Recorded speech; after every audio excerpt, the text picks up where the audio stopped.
show you how to create web graphics using Adobe Fireworks. Now, you probably know Photoshop, and Photoshop is great. I love it. It's the best photo editing program, but Fireworks was designed specifically to create screen graphics and optimize graphics for the web. And it's much better when it comes to creating web graphics, so that's why web designers use it. And you can download a free trial of Fireworks. Just sign up at adobe.com and you can download a fully functional trial. So when you open Fireworks, you're going to see the start screen, as you can see right here. I'm going to create a new document. Fireworks uses an enhanced version of the PNG format as its native file format, and it maintains all the information in the file, all the layers and everything. It's pretty much like the Photoshop PSD format. Okay. Canvas size. Actually, all my web graphics are going to be stored inside this document, and I need some real estate. So I make it 5,000 pixels wide and 5,000 pixels high. Should be enough. Resolution doesn't matter now because I define the canvas size in pixels. Canvas color, actually you can change it anytime, but I go with transparent. Click OK, and I have a brand new document. Let's save it first. Okay, you need a site folder for every website project, so I just create a new folder. Your site folder name could be something like yourdomainname.com, but I'm gonna name it as site1. And inside my site folder, I create a new folder for my Fireworks documents. I'm gonna name it as Fireworks.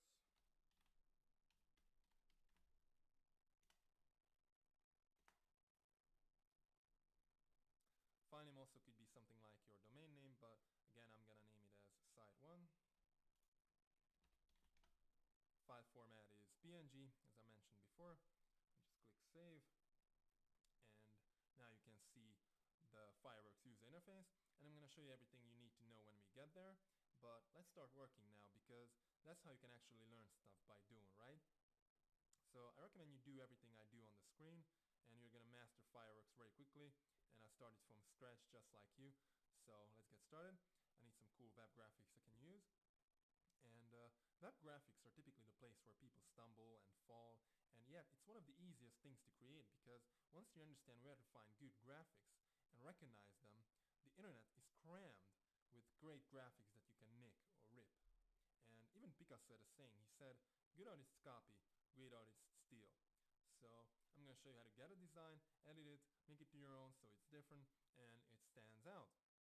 One of the best places to find great web graphics, other than just searching for images on the internet, is templatemonster.com. They deliver the best templates on the net, just like they say, and they really do. They have templates created by the best web design studios in the world. And here on the site you can search by category and find templates that are designed specifically for your market, or you can even search by color. So that's pretty cool. I'm going to search for website templates. Click apply, and I check out the, let's say, design category. Apply and search. Let's see what I got. Okay, I've got almost 600 templates to get ideas from, which is insane. It's a lot of templates. And here you can actually buy templates and get a full design, but I'm not gonna buy any templates now. Obviously, I'm just shooting this video for you. But I try to get one and copy it. Like this one is pretty cool. Let's check it out. Okay, this one is perfect for an exercise. So I'm gonna copy this header image and paste it in Fireworks. Just right click on the image, or hold down your control key and click on the Mac and choose copy image. Now if you can't copy the image for some reason, maybe it's a flash file or whatever, then you can capture your screen. On the PC keyboard there is a key called print screen, and it basically captures your entire screen. On the Mac you can press Command Shift 3 to capture the entire screen, or Command Shift 4 to capture a part of the screen that you select. And once you've done that, you've copied the image. Let's go back to Fireworks, and I'll press Ctrl V or Command V on the Mac and paste my image in. I'm gonna zoom in a bit. Now there are a lot of different ways to zoom in Fireworks. You can use the magnification tool right here, and you can choose any of these preset zoom values. You can also press Ctrl plus or minus to zoom, Command plus or minus on the Mac, or you can just hold down the Control key and use the scroll on your mouse. It's the same thing, but make sure you select the object you want to zoom in, because Fireworks is going to zoom in on the middle of your selected object. If nothing's selected, then on the middle of your canvas. So make sure you select first and don't get lost in your canvas. But you can also use the zoom tool up here, or just press Z and click and drag over the area you want to zoom in. I'm going to zoom out a bit. Alright. Cool. And if you need some real estate, you can collapse your panels down to just icons by clicking this arrow up here. You can expand them back out by clicking again, or you can also press your tab key and hide or show all your panels and tools, or by pressing the F key a couple of times, you can access the full screen mode, and these are pretty handy if you need some real estate. Now I'm going to edit my image.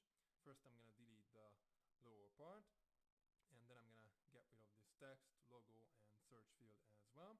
But before you do anything, make sure you select your image first. Some designer had a saying, he said, to have an effect you must select, and it really applies to Fireworks.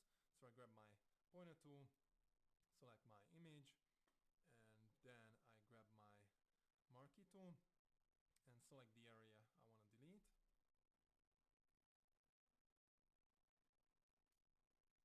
Okay, I zoom in a bit just to make sure I only delete the white part.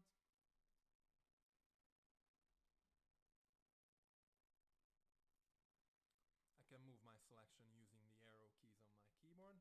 I can move 10 pixels if I hold down the shift key. Or if I hold down the space bar, I can scroll on my canvas using the mouse.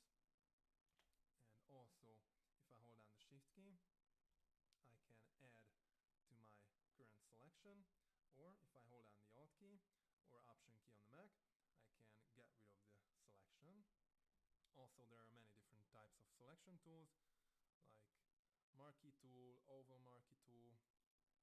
I have lasso tool, polygon lasso tool, and a magic band tool as well. So you can use any of them, but my selection is fine. So I just press my delete key and delete the lower part. Cool. I press escape to deselect, or if it doesn't work, I just right click and choose deselect. Okay, I'm gonna zoom out a bit. I'm gonna select my image, zoom out, and now I'm gonna get rid of the text and logo and search field. But before I start editing my image, I create a copy of it and keep an original version just in case. So I hold down my Alt key or Option key on the Mac and click the image, grab a copy and drag it over here. Okay, I zoom in and I get my rubber stamp tool. The way rubber stamp tool works is it samples pixels from a location and copies them into the area you want to fix. Let me show you. If I hold down my Alt key and click once, I select the location I want to sample pixels from, and once I let go my Alt key and click again, I copy pixels into that area. See, I can just edit my image, but make sure you're locating an area that's got similar coloration, brightness, and detail. Fortunately, I don't have to worry about it since my image has pretty much the same coloration all over it. But I'm going to change the brush size to 50, and I also change the edge to the minimum because I don't need it. You can also change the opacity. For me, 100% is fine, so I just edit my image.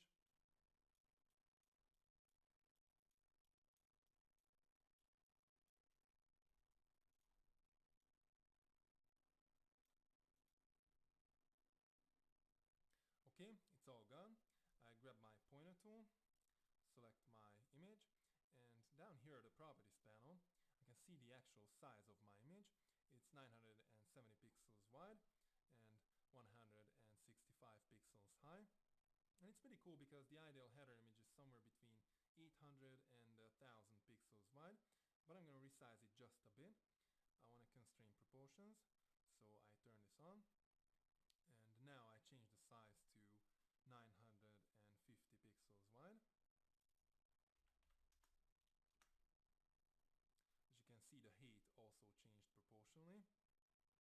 And actually I want to make it even lower, but I don't care about proportions now, since I don't have anything special on my image. If you have people on your image or something, you definitely want to constrain proportions, but with my image it doesn't really matter, so I turn it off, and I only change the height to 150 pixels. Okay, now I'm gonna put my own logo and text on it, but first let's talk about the Fireworks user interface, because there are a couple things I want to show you. Here on the left you can see your tools, on the right you can see your panels. If you ever try to find a panel and you can't see it on your screen, the window menu is the place to go. All the different panels are listed here, and there's a checkbox beside the ones that are currently visible, and you can turn off or turn on any panels you need. You can also float panels, like I can grab a panel and just drag it out of the canvas. I can move it around, and I can move it back over to its group. There you go. One panel I want to point out for you is the Layers panel. Layers help you organize your objects, and any Fireworks document, even if it's a brand new file you've just created, is going to have at the very least a web layer and content layers. The web layer is where web objects are stored, things like slices, where you optimize and export your images for the web. We're going to talk about that later. The content layers are where you store all your visual elements, your images, your text, and all those different things that are in there. Inside my content layer, which is called layer 1, you can see my two images. I can double click on the layer and rename it. I'm going to call it header. And here at the bottom I can create a new layer. I can create a new sublayer, or I can delete any selected layer or object. You can also turn off an object or a layer so I can't see it. Turn it back on. And if I want to make sure an object doesn't get edited, even by me accidentally, I can lock it, so I can still see it, but I can't select it or edit it. I'm going to lock my header images, and I'm going to bring in some text. I grab my text tool, and I want my text right here. So I just click and drag. And when I let go of the mouse, I can start typing. You can type in your own slogan or whatever your brand requires. And just type in "professional web design made easy."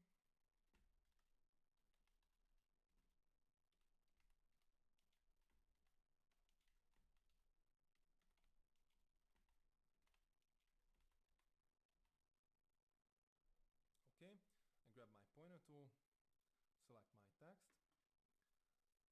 and I zoom out a bit, and I change the font family to Impact. Font size will be 35 pixels, and I change the color. I can pick a color here. I can use my color picker, or I can pick any color from the screen. And I pick the color from my original image. And I like the color range, but I want to make it brighter. So I'm just going to adjust it a little bit and make it brighter. Okay. Actually, I go back for a second. You can also experiment with fill options. I'm not going to do that now. So just click away. And here you find all your basic text editing stuffs. You can change the color of the stroke to red, for example. You can change it back to transparent, and you can change the horizontal scale. You can bold your text. You can change the opacity, the blend mode, and you can add light filters. I'm going to add a drop shadow light filter, and sorry you can't see it. Shadow and glow, and drop shadow. I can edit it. I can change the color of my shadow. I can change the distance. I can change the opacity, the softness, and the angle. click away, I can see my filter right here. I can turn it off, I can turn it on, I can double click it and edit it, or I can add even more filters, or I can just select it and delete it by clicking this minus icon. And the cool thing is, you can experiment with filters as much as you want without affecting your actual object. I mean, you can always go back and edit your filters or even delete them, so filters are cool. I use them a lot. But you can also apply styles to your objects, and I'll show you how to do that in a second. I'll just make a copy of my text real quick, because once you apply a style to an object, it's very difficult to get rid of it. It's not like filters, it's more than that. So I hold down my Alt key or Option key on the Mac and click on my text and drag a copy over here. Okay, I go to my styles panel, and here you can see a lot of different style families. I'm going to check out my wood styles, and I'm going to choose this one. Okay, it looks good. Now if you take a look at your properties panel, you realize that styles are a combination of different fills, strokes, live filters, and Photoshop live effects. This means I can edit the style, and after that I can even save my own style by clicking this little icon here. So that's pretty cool. And you can apply styles to any object, not to just text, even to photographic images, so keep that in mind. Okay, I delete my white text, and I reposition this one. Okay, now I'm going to create some background for my website. Grab my rectangle tool, and I just create a rectangle right here. Okay, there's an overlap, so I go to my layers panel and I change the order of my objects. I move my rectangle to the bottom.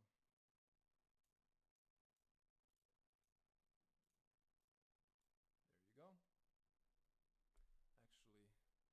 Actually I create a new layer for my background. So I create a new layer. I'm going to name it as background.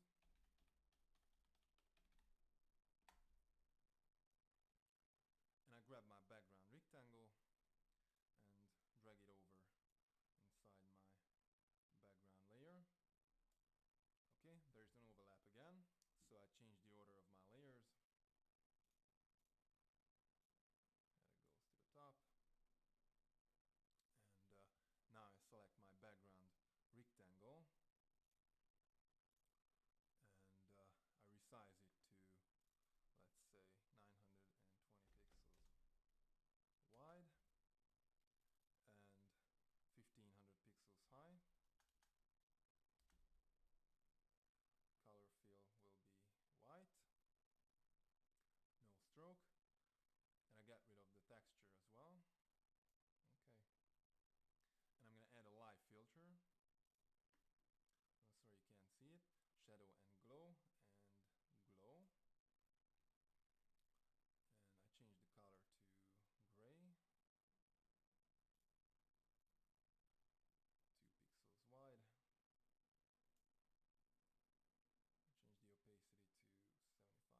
change the opacity to 75%. Softness 10. And offset 0 is fine. Just click away, and you can see my glow right here. I changed the roundness of my rectangle to 5%. Let me show you. You can see it's rounded right here. And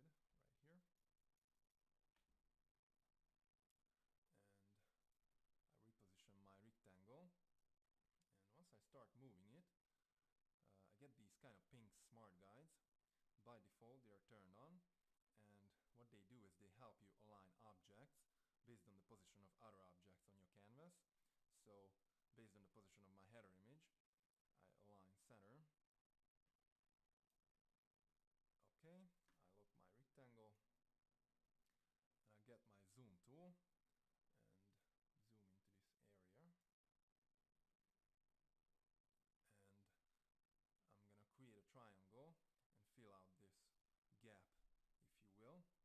I grab my arrow tool, and I create an arrow,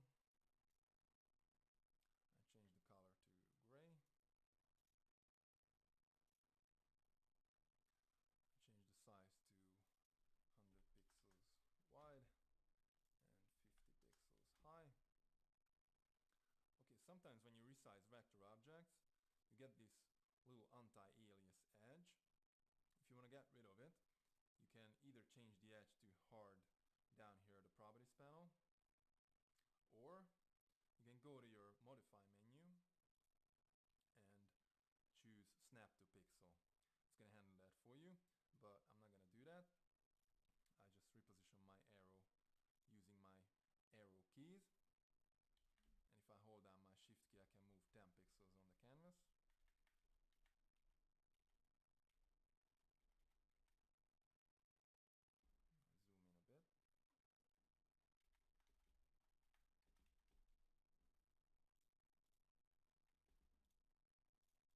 There you go. And I move my arrow to the bottom of my layer, so it's not overlapping my site. And I need a different arrow on the other side, so just select my arrow, go to my edit menu or Fireworks menu on the Mac, and choose duplicate, and I just grab this copy and drag it over to the other side.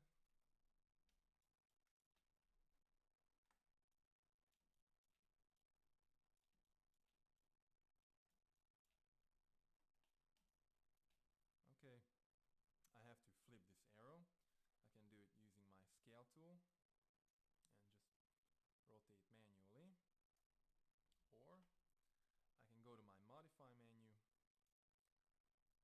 choose transform, and flip horizontal. There you go. I just reposition it.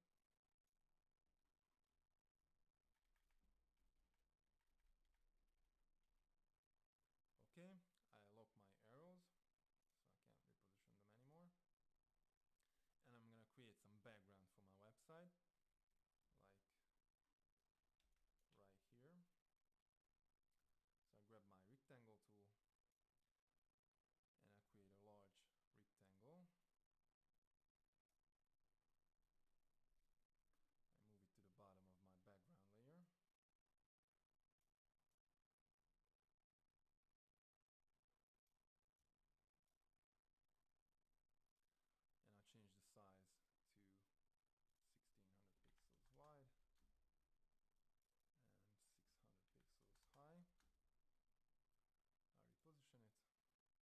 I reposition it to the top of my header image,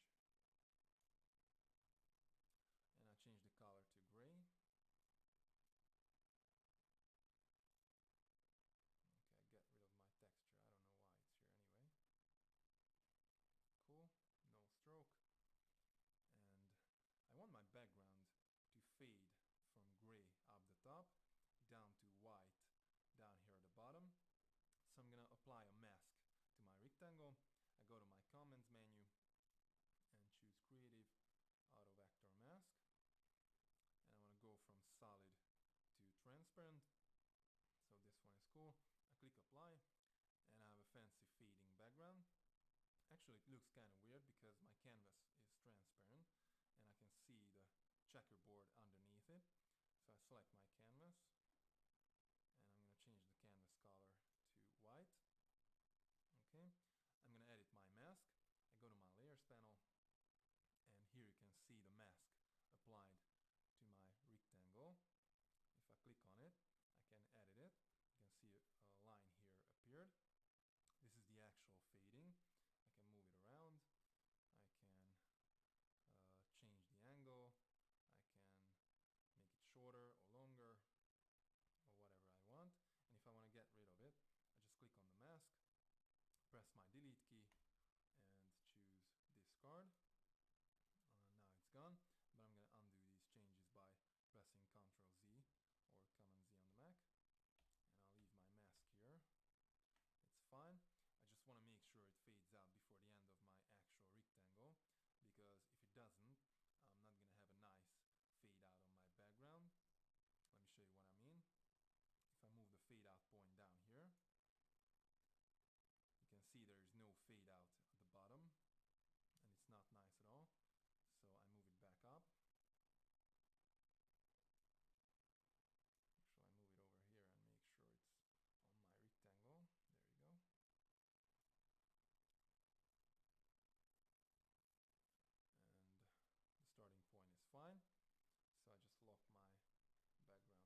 objects, you already know vector objects. Text is a vector object, rectangle is a vector object, and unlike bitmap objects, which are made of a bunch of pixels, vectors are more of a mathematical formula that describes an object's size, the color it's filling the object, and also the stroke around the object. One of the advantages to vectors is, unlike bitmaps, they can be scaled, and there is no degradation in quality. I mean, you can resize a vector object significantly, and there is no image quality breakdown whatsoever. But you can do that with bitmap images, obviously. Like this image I got from Template Monster. This is a bitmap image, and like any photographic image, it's made of a bunch of pixels, and if I started scaling it, sooner or later I could see the pixels, and it would be fuzzy, so I can't make it any larger than it is. I can make it smaller, but I can't make it any larger. So that's the difference between vectors and bitmaps, and now I'm going to show you how to work with vectors. I grab my pen tool, and the way pen tool works, you can create two different types of lines. You can create straight lines or curved lines. To create a straight line, I simply click once to get the pen started, and then I just drag across. If I click again, I can change direction, so I can move down, for example. If I hold down the Shift key, I can create horizontal or vertical lines. And if I want to add some curves, I click and drag, and when I drag, I get a curve. If I let go of the mouse, I can move further in my design, and I'm maintaining the curve. So I can click again and create a different curve, or if I need a straight line, I just click this point and create a straight line, and I go all the way back to the beginning. And when I get back to the beginning, I can click one more time and close the path. You don't have to do it, but you can. And I can change the color of my stroke, for example. I can make it thicker, and I can even change the fill color. So I have a filled object. I can use the scale tool and rotate my object, or I can scale it, and I can make it as large as I want because it's a vector object. I can also grab my rectangle tool and add to it.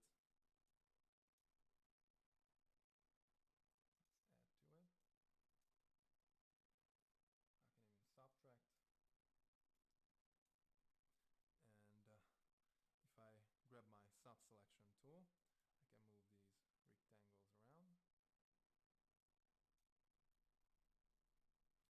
Also, I can get my freeform tool and form my object.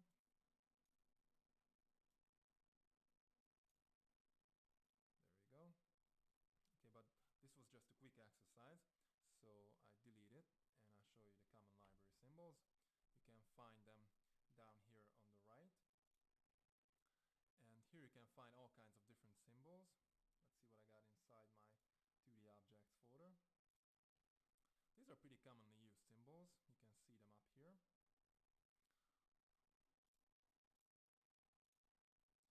Let's say I want to use these gears for my logo. I just grab it and drag it onto my canvas. I make sure it's inside my header layer. It is. So it's cool. And symbols are vector objects, so you can make them as large as you want without image quality breakdown. I'm not gonna do that, but I want to apply some style to it. Like this one,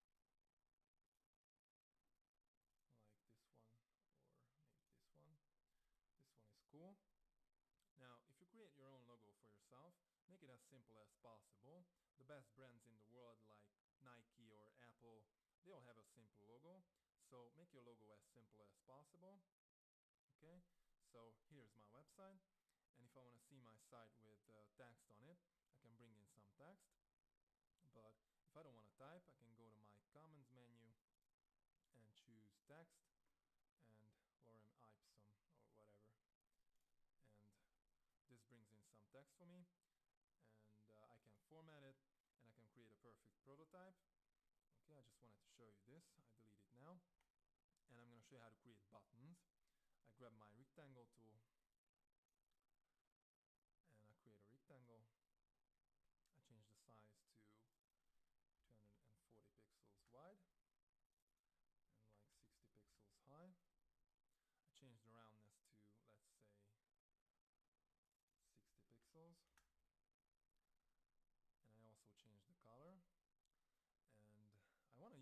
best possible color for my auto button, which is actually yellow. I don't know why, but it's been tested and yellow buttons get the most clicks. So I choose yellow. I grab my text tool and I'm going to create some text. I type in add to cart.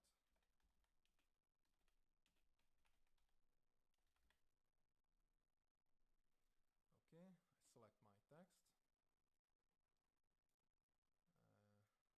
I'm going to change my font family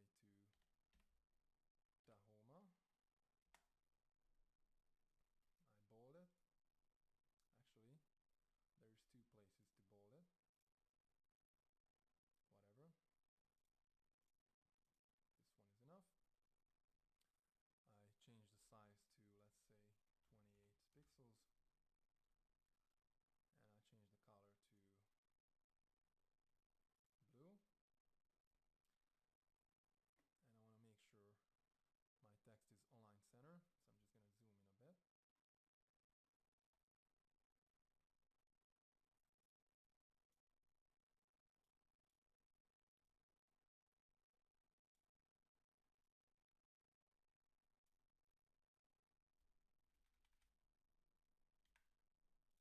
Okay, now I select my rectangle. I go to my Commons menu, Creative, Auto Vector Mask, and I choose a fading. This one, click Apply. I'm just going to adjust it a little bit.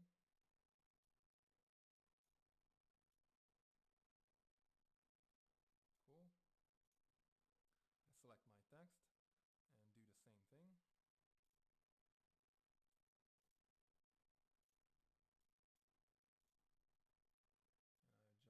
And I adjust my mask.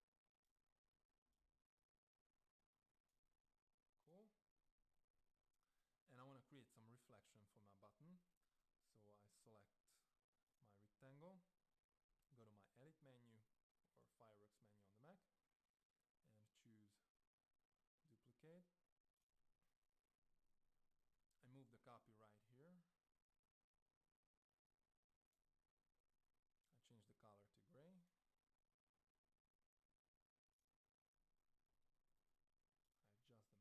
I adjust the mask a little bit.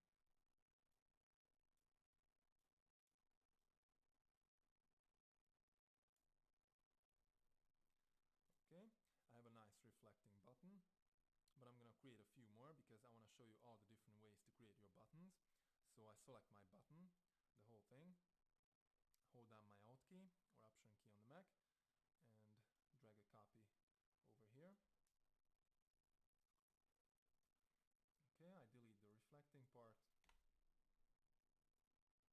I also delete the mask. Choose discard.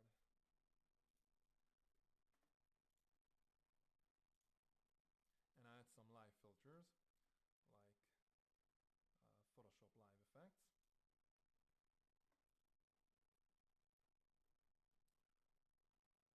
Let's try gradient overlay. I change the opacity to, let's say, like 30. Click OK. And it's pretty cool. Now I have a different kind of button, but let's create two more. I create another copy.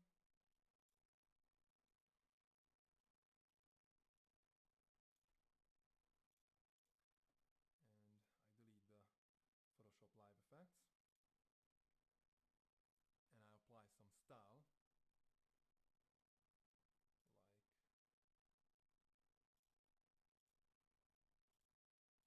like this one.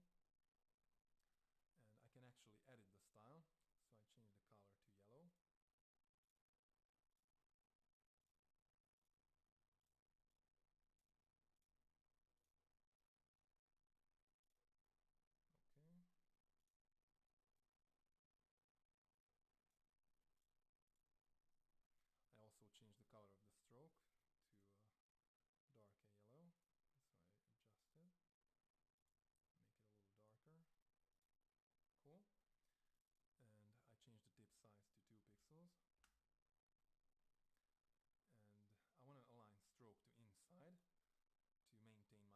size. Good. I create one more button. I go to my common library. And actually I have a buttons folder with some buttons. But I go to my HTML folder. And I got a button here, for example this Mac button. I grab it and drag it onto my canvas. Okay, I'm gonna change the label. So I go to my symbol properties panel. And here I can change the label. I type in add to cart.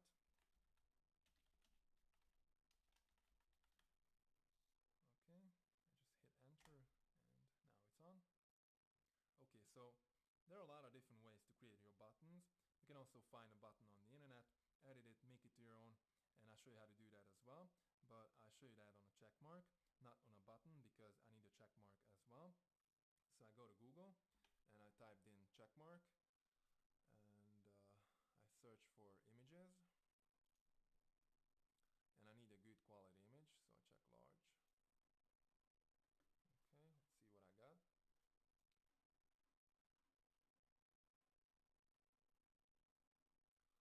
This one is pretty cool and pretty large too. So I just click on it.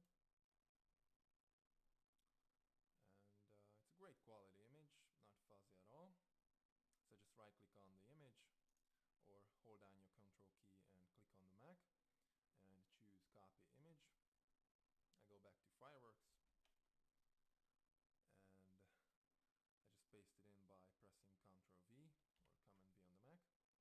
Okay, I select the image and I zoom out and move it over here to the right.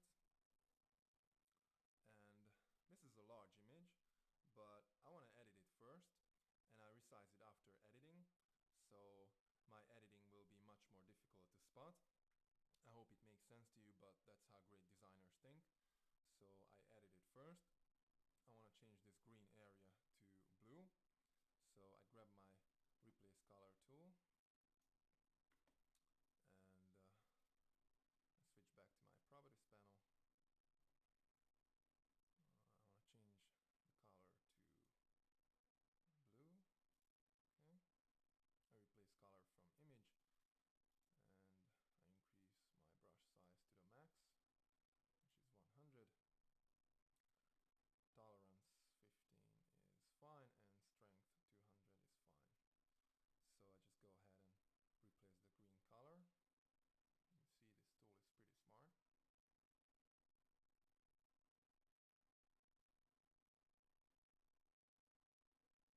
pretty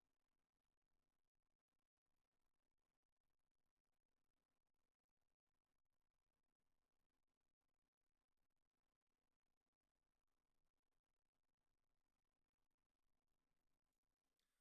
Alright, even if my tool is pretty smart, I replaced the color inside my check mark as well. And you can see it's kind of blue here. Could have tried it with lower tolerance, but whatever.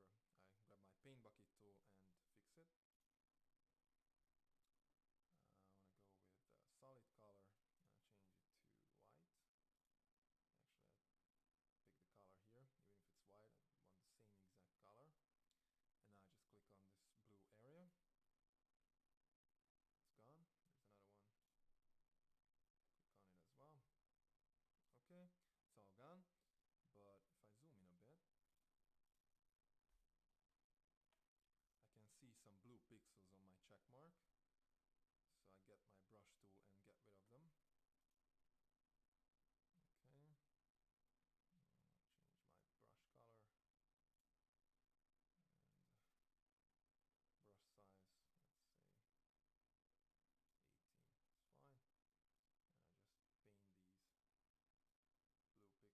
And I just paint these blue pixels manually.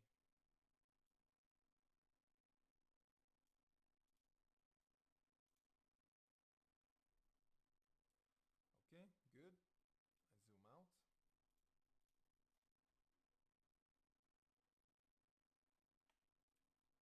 And it's pretty cool, but if I select my canvas and change my canvas color to transparent, I can see a white background on my image,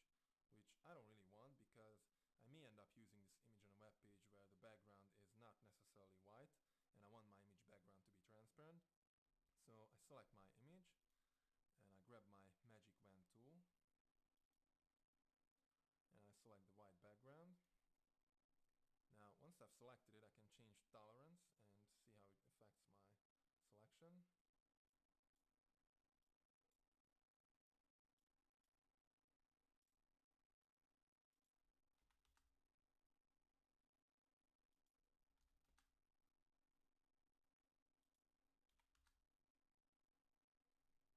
Okay, one is fine. And make sure your edge is anti-alias, because you don't want a hard edge where you can see the pixels. It's not nice. Okay, my selection is fine, so I just delete my selected area by pressing my delete key. Press escape to deselect, and now my image background is transparent. Actually, I want to make sure it's totally transparent, so I select my canvas, and I change my canvas color to black for a minute, just to make sure my background is totally transparent on the image. Okay, it is, but the lower part of my image is not really rounded. So I select my image, and I grab my oval marquee tool, and select my image, trying to maintain a curve for the lower part. Now let's try it again.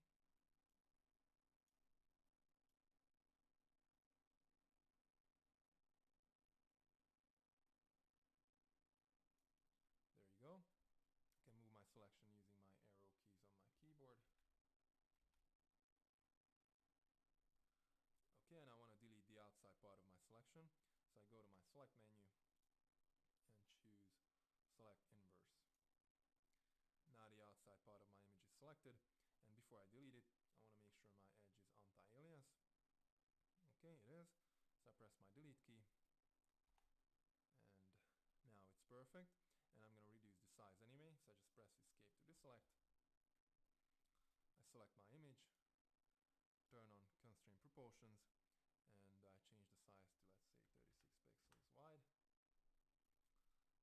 And now it's pretty small. Okay, I click on my canvas and change the canvas color back to transparent. And I'm going to create a brand new layer to organize my objects. So I go to my layers panel. Actually, I collapse my common library panel down. And create a new layer. I'm going to call it assets.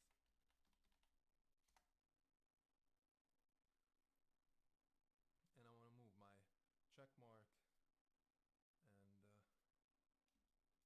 all my buttons inside my assets layer.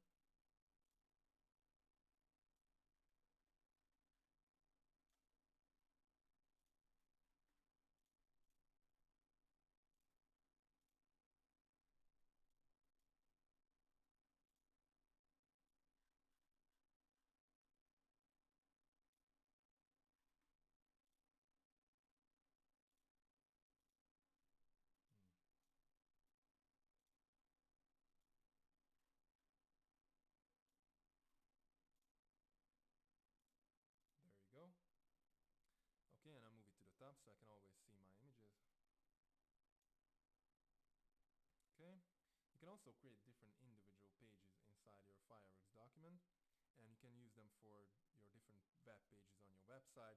Like you can create a page for your index.html, another one for your contact us.html, and so on.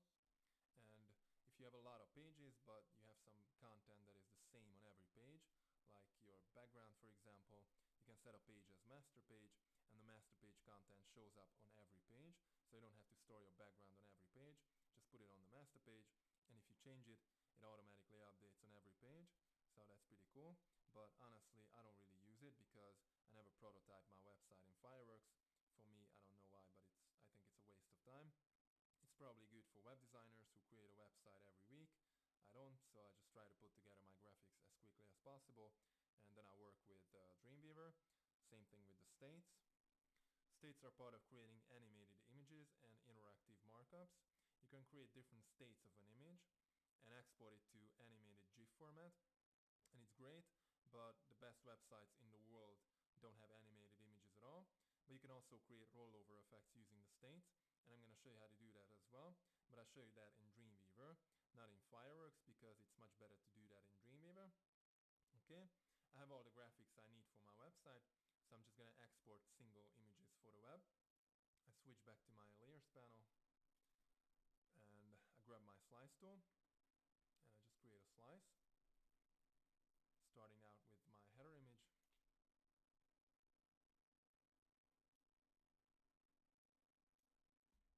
Okay, I make sure my slice is covering my header image properly, so I zoom in a bit.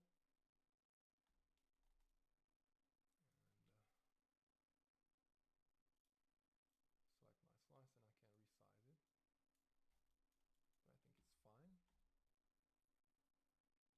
Okay, slices are stored inside the web layer,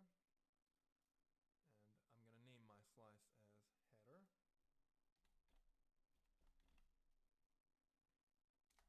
And I use lowercase letters only because this is gonna be the actual file name, and I export it for the web.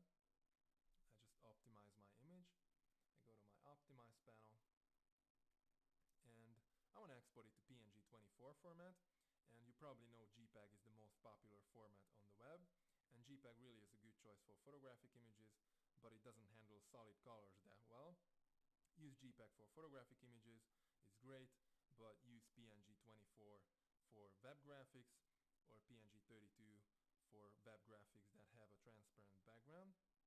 My header image has no transparent background, so I go with PNG24, and I export the image. I just right click on my slice, or control click on the Mac, and choose export selected slice. Okay, I need a folder for my website images inside my actual site folder, so I create a new folder, and I'm going to name it as images.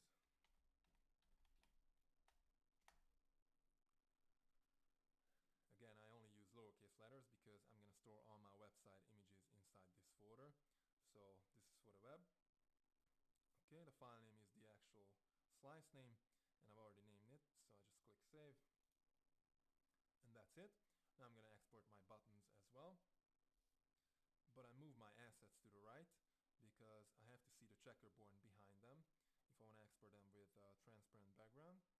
So just select my assets layer, zoom out a bit, and move them here to the right, and my check mark, and my check mark right here, zoom in, and now instead of using my slice tool, I just select one of my buttons, like this one, right click on my mouse, or control click on the Mac, and choose insert rectangular slice.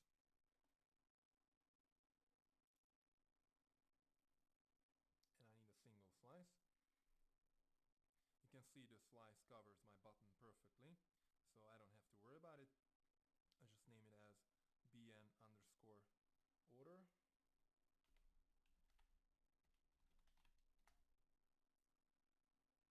BN stands for button, and if you have a lot of buttons, it's pretty useful to tag them. Okay, I export it to PNG32 format because I need it to have a transparent background, like right here. But if you want to export your image with a transparent background, make sure your canvas is transparent as well, and you can see the checkerboard behind your image. My canvas is transparent, so I just right click on the slice, or control click on the Mac, and choose export selected slice. All my website images go inside my images folder. Just click save, and one button is enough. I export my check mark, I select it, right click on my mouse, or control click on the Mac, and choose insert rectangular slice. I'm gonna name it as check mark.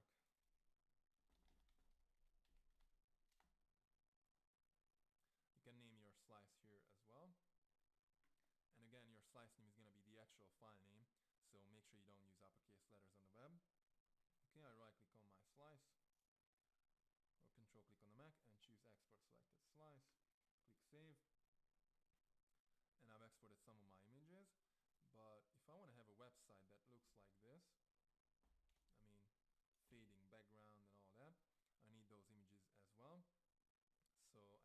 slice tool, and I create a slice for my background, starting from the top.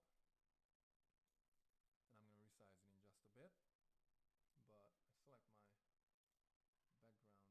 rectangle to see that it's 600 pixels high. So I need a 600 pixels high slice. I go back, select my slice, and I make it 600 pixels high. And it doesn't matter how wide it is, because it's going to be repeated horizontally in the CSS code. So I make it as narrow as possible to have a small image for the web, like 1 pixel is fine, return of constraint proportions, and I make it 1 pixel wide. Cool. And I'm going to name it as bg_body.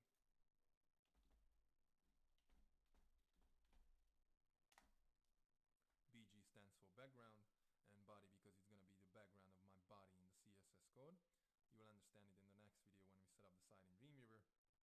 Okay, I export my slice to PNG 24 format because it doesn't have to be transparent. I select my slice so I can zoom on it, and I right click on my slice or control click on the Mac and choose export selected slice. Click save, and now I'm going to export my actual website background. I mean this white rectangle right here. So I create a new slice, and it has to be exactly as wide as my header image, and my header image is 950 pixels wide, so I need a 950 pixels wide slice, but these red lines can help me out.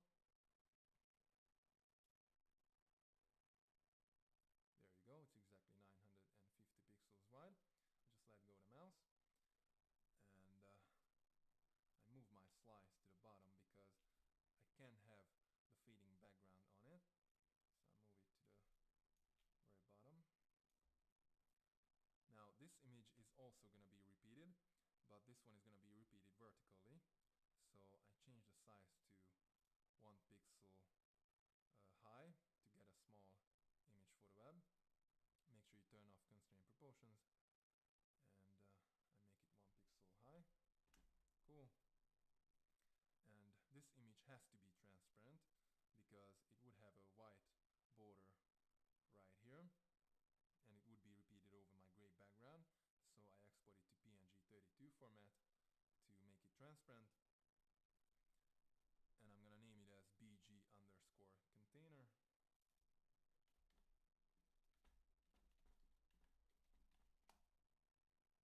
It's gonna be the background of my container layer on my website. Again, you will understand it in the next video when we set up the site in Dreamweaver. Now I just export it and select it so I can zoom on it. Right click on my slice or control click on the Mac and export selected slice. Click save, and that's it. Zoom out, and I want a rounded corner like this down here at the bottom for my website, so I create a new slice which also has to be 950 pixels wide, just like my header image. So I make it 950 pixels wide. I'll let go my mouse, and I make it 120 pixels high.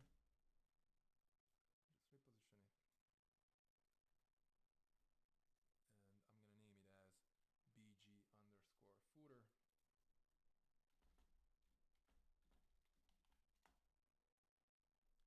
And this image cannot be transparent because my repeated image would show up underneath it right here at the bottom. So I export it to PNG 24 format. Okay, I right click on my slice, export selected slice, and click save. And the last piece of the puzzle is the header part. I'll create a new slice.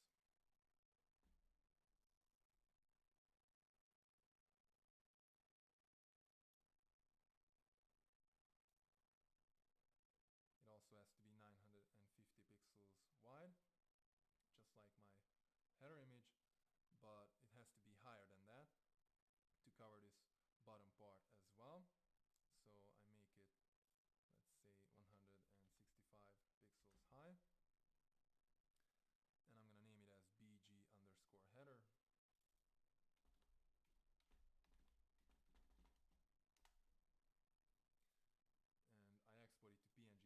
A4 format because it cannot be transparent. But before I export it, I turn my header layer off because I don't need my header to be on this background image, and I get a smaller file without it. So I just turn my header layer off. Now I right click on my slice, or control click on the Mac and choose export selected slice. Click save, and I turn my header layer back on. I zoom out, and I've exported pretty much all the graphics I need. So I can just go to Dreamweaver and set up the website, but I need just one more image, a fave icon. Now the fave icon is a small icon that appears on your web browser right next to the address bar. It also shows up in your bookmarks and in the tab display as well. So for like Google, this is their fave icon right here. And not every website has a fave icon, so if you are lazy like me, you can skip this part. Most of my websites don't have a fave icon and sell pretty well, but I'm gonna create one for my logo, so it's not gonna take that long. I just turn on my web layer, and I grab a copy of my logo, and hold down my Alt key, and drag a copy over here, because I need it to have a transparent background. Now the fave icon has to be a 32 pixels wide and 32 pixels high image. So I create a new slice, and I make it exactly 32 pixels high and 32 pixels wide. Just resize it. There you go. Let's zoom in a bit. Okay, I turn my slice off for a second.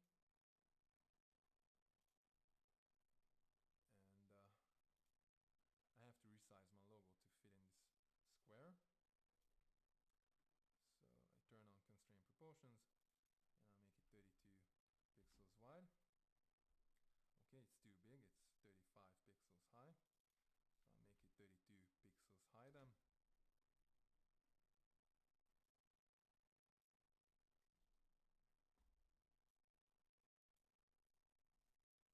Still too big, so I make it 30 pixels high. Let's see. Okay.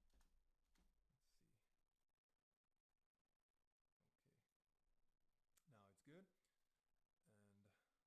And I turn my slice back on. I'm gonna name it as fave icon.